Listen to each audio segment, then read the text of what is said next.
Lunaku olwaleero nate mu program eno The Uganda We Want gwatulaba ku Dream TV webale kutugoberera nawe watuliriza ku Impact FM. Nze Mulanzi Robert okwanjulira program eno The Uganda We Want. Abatulaba ku mitimbagano gyaffe egy'enjawulo namwe tubabuuzaako era nga tubebaza emirimu gye mukola. Ndine Professor George Mondo Kagonyera agwendi nayo lunaku olwaleero twabadde naye mu kitundu ekisooka.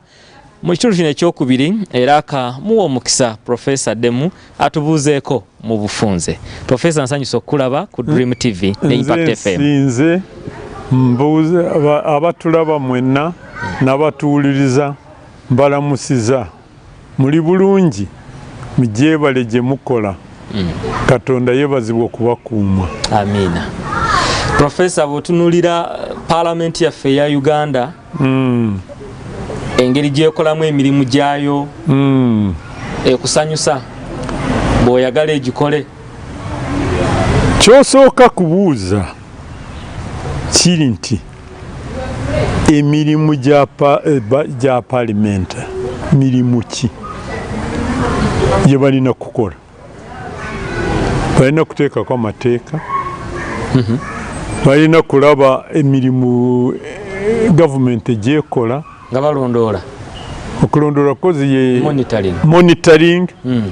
Government programs. Yes, balina kukola budget ya government ya Uganda okulaba nti sente ze tulina zisaasaanyizibwa bulungi mu bitongole byonna ebyetaagisa.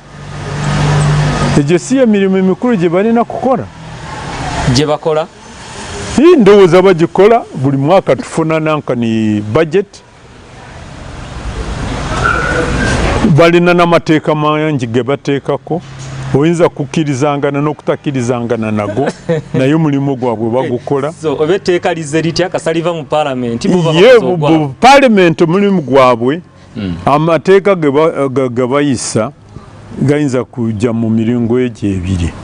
Ogusooka ogusinga obungi ze bills oba biteeso ebireetwa gavumenti nga biyise mu kabineti biva mu ministries bigenda mu kabineti.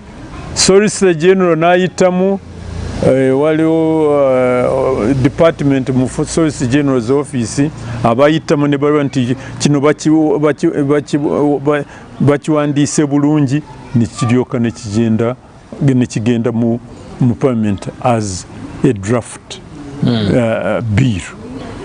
MPs bakirengera kigenda mu kakiiko akakikwatako ne kakiraba ne basalamu oba kituufu oba bakyuseemu kiryoke kigende mu kibayita plenary session bakidebating exchange views opinions kigende mu nankani kyebayita committee stage. Buli muntu alina chance y'okuleeta amendment oba enkyusa gy'ayagala eyingire mu kiteeso ekyo. Committee ekirabemu bwe banaamala basi the committee of the whole house ekiyisemu bwe batyo bwe bakola emirimu gyabwe. Ne budget government ereeta budget era ne bagibatwalira. Yes, ne bagiyitamu. Yes. Ndowooza kye batasobola kukola ku bya budget kwongera ku ssente kubanga tebalina nankani obumanyiivu. Gavumenti bwereeta ekiteeso kya budget bo balaba nti tusobola kufuna ssente bwe ziti n'obwe tutwaga tuzisaasaanye bwe ziti. Ba MP bayinza n'okunanka kusalako nti we are reducing this item by so much money because tekitusanyusiza twagala zigende ku kiri ekintu ekirala. Bwe banaamala bindowooza as a bill it goes to the president and the senate and the parliament erina obuyinza bunene to change a lot of things in the budget. Okiraba committee za parliament buli kaseera zituula and they even harass the executive on many issues. So, on balance, I think you can say they do their work. Tewali kina kukyuka mu parliament yaffe kati. Ngachi. Ngachi. Obungi bwabwe ekisooka. Obungi bwa MPs. Because parliament yaffe mulimu abantu 529. Nze ku lwange ng'omuntu ndowooza twandisobodde okukola n'abantu batono kwabo. Nga bameka? Kiri empirical kwegamba tisirina very good reason why. Now if I must guess, maybe about 250 or half that payment would be enough. Okiraba nti newe batuula tewanaggwa no space okuteesa nga muli 5 buli muntu okwogera ku bill 1 minute they would need 500 minutes ezo saawa meka zonna kubagenze mu nyingi. N'olwekyo abangi ku ba MPs bayinza kuyita mu parliament nga teboogera nga waliwo beemanya bakamalamu emyaka mingi nga teboogeranga naye nga tekulembe gwa mwali batono. Twali batono asimanyi naye eyo parliament yali nga y'abantu ba 1,250 sikyajjukira neero waliwo abaali active contributors to the debate abalala bali nga basaabaze batwala butwazi passengers. So waliwo kye bayita cost of public administration. MPs basasulwa bulungi. I have no quarrel with that. Naye bwe baba bangi nnyo ate nga tebatuukiriza emirimu gye basaanidde okukola ndowooza oluusi twandibadde nga ba reduced. Kujjako nti nasomako ekitabo written by certain Dr.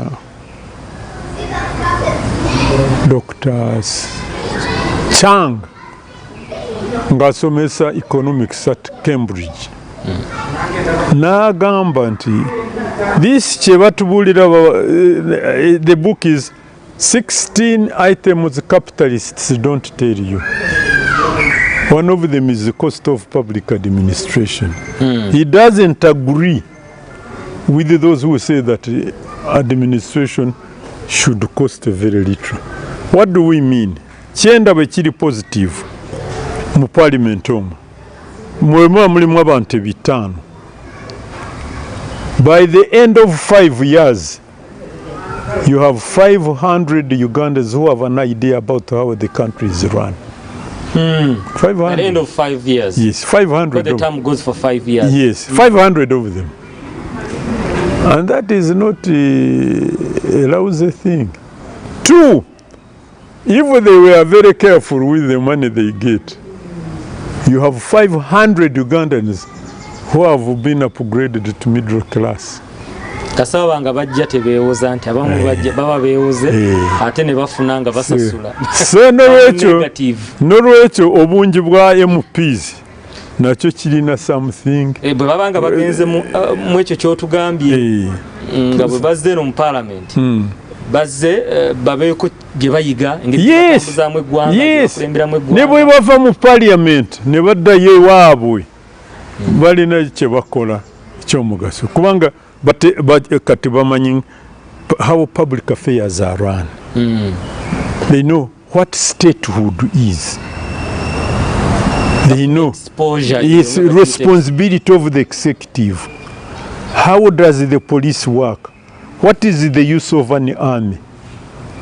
You are creating what we call a critical mass of Ugandans who know how a modern state is run.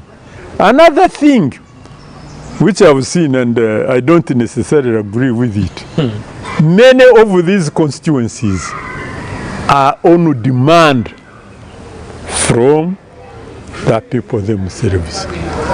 Except I think we ought to lead them. We ought to say, look, although you are asking for this, but we think you don't need it and we shouldn't do it. But in a democracy here, abantu basaba, yes, nga mubawa kye basabye. yes. So Now, one of the things I question is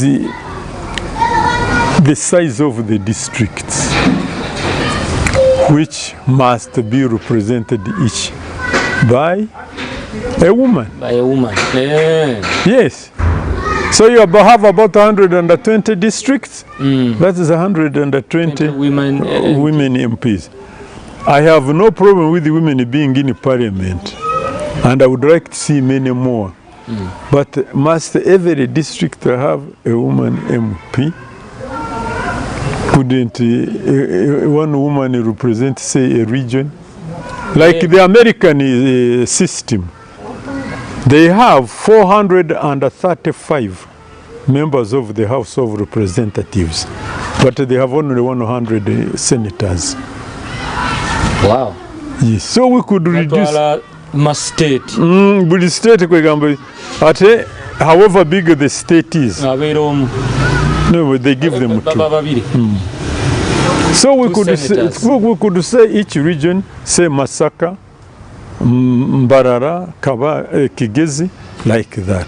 Kuba wano Wakiso tayina njawulo nnyo ne Kampala, naye Kampala eyina omubaka waayo omukyala, ne Wakiso eyina omubaka waayo omukyala. Ate bw'ogenda mu bufo butonotono kati nga Mpigi, Butambala, Gomba, awo bonna nabo balina omubaka omukyala. Ewaffe eyo waliwo Rukiga, Rukiga gyemanyi. One, it's a constituency. Now it is a district, so it has also a woman MP. But as I said, you would prefer oba gwe kiwandyagadde okulaba bwe twakisobola okikola as a country, district tusobola okuddira omubaka omukyala nga kiikirira kitundu. Yes, yes. But maybe we are going through a phase. As I have said, it makes sense to get many Ugandans exposed to how public affairs are run as members of parliament. Balancing tutya professor bwe tubanga tufunye bangi n'omusaala guno tugukendeeze cost anti kuba gye tubako mu kuba bangi olina MP nze nayitayo eyo mmanyiyo. MP alina kufuna a reasonable amount of money, except tulina tukitegeere nti abantu tebasaanidde okugenda mu by'obufuzi lwakuba banoonyayo sente. Era mu nsi endala nga United States, the salaries of the political leaders are very low. So if you want a good salary, you go to the private sector. That's where they pay best. But in the parliament, you've come to serve. For example, in the United States, maybe the president of the United States earns about $200,000 a month. But the president of General Motors earns more than $2 million a month. The anchor, when I was in the United States, at peak time, CBS, NBC, ABC, more than $2 million a month. Yes. What Musome. Yes, our private sector sente gyeziri. So kyandibadde kidiscouraging abantu okwingira mu by'obufuzi lwakuba banoonyayo sente. Kyova olaba when it comes to elections, it is a matter of life and death.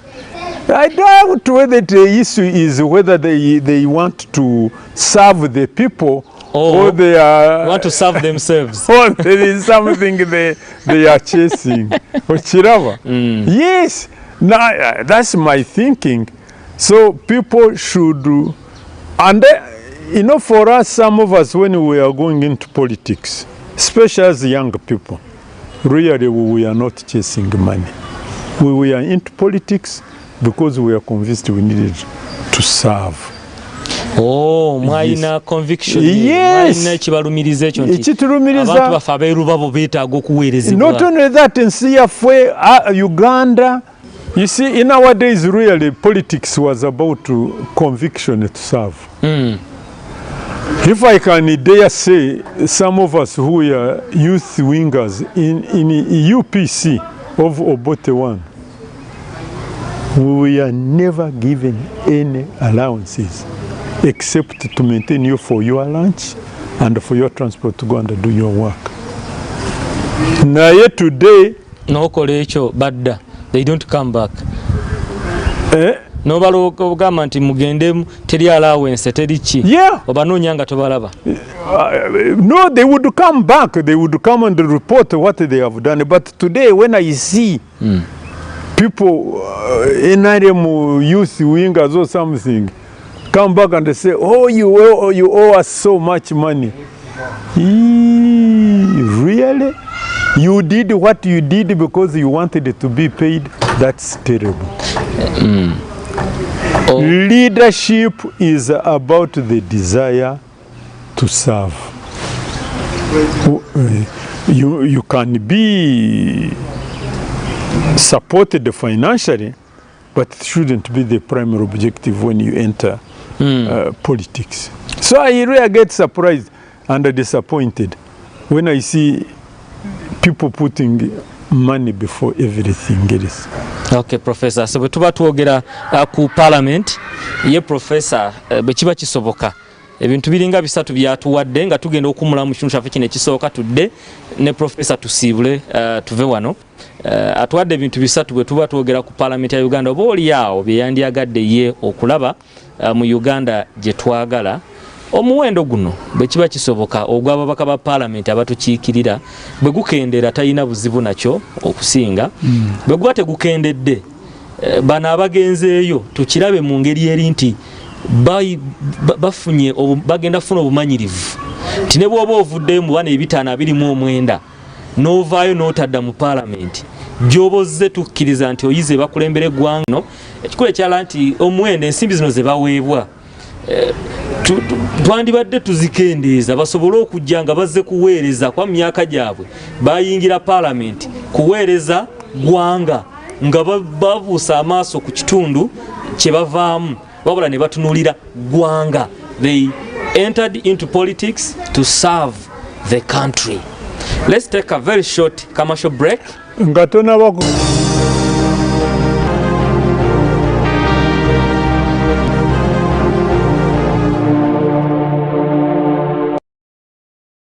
The Heroes in Health Awards once again present you an opportunity to celebrate your heroes in the health sector across Uganda under the theme Protect, Invest, Together. Do you know an organization, innovation, or individual whom you admire for their professionalism, sacrifice, and impact in your community? Do they go above and beyond the ordinary call of their duty? Let Uganda know about your hero. To nominate, visit www.hereawards.com. Nominations are open until the 1st of October 2021. The Heroes in Health Awards 2021 are brought to you by the Ministry of Health in conjunction with Extraordinary Media with support from National Medical Stores, World Health Organization and